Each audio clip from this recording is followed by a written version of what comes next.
Okay, we're recording. See if I can get this to work. Okay, so I thought I'd throw together a quick explanation of how I connected the RC-505 as the master MIDI clock with outboard sequencers. And I got this idea off of YouTube from someone else who made a video, so I thought I'd throw a video together. So if you look down here, you'll see that it's showing 105 in the tempo. And up here on the RC-505, it's showing 105 in this particular one. I throw in another one and it's 68, but here in this recorded memory is 105 for the tempo. So now what I'll do is, what I did was I took this MIDI out to MIDI in from here, and then from there it goes to a MIDI bus and goes out to the outboard keyboards. In this case I'm using the Juno 60. So what I'll do is I'll show you what ended up happening. By setting a few things in this and using this as the master, I can sync together all these things, and I no longer have any more conflicts because the RC-505 on the first recording tries to figure it out mathematically what the tempo is. So what I did was I put initially a track in here that I can turn up or turn down, and in that process, excuse me, I can turn it on and slave these other sequencers.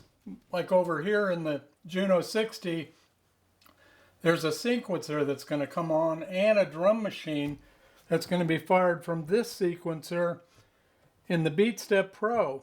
So all I can do is say I've got it, finally got it all synced together, and just showing you how it plays is the only way to convince you that this is really great. So right off the bat, we're going to start off with this track, which will slave everything at a tempo of 105. So here we go.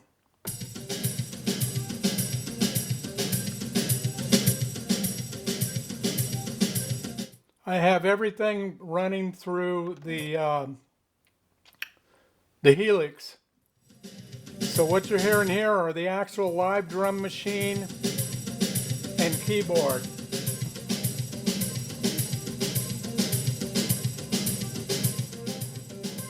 There I am. I have control over the drums and the keys.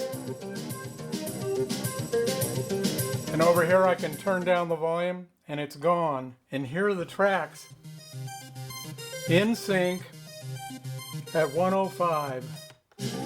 I made another track in here, recorded it. These are analog tracks and these are virtual tracks.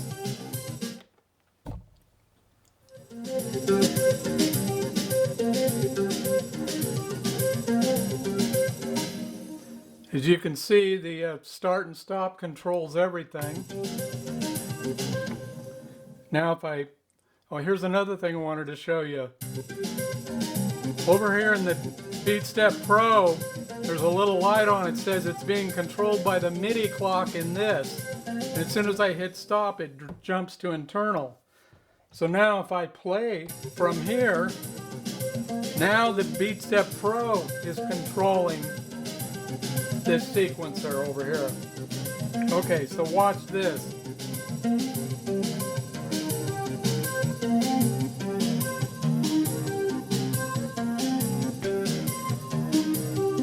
The RC-505 is not on right now.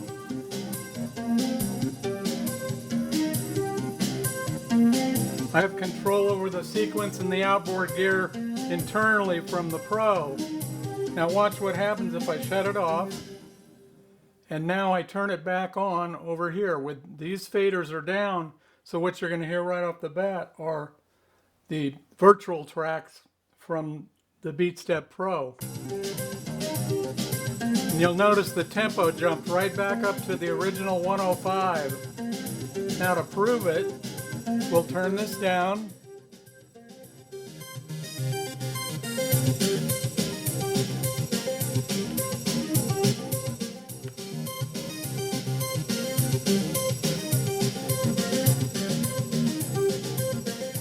Everything is in sync with. And I can record more tracks in sequence as long as I stick with this 105 in this song.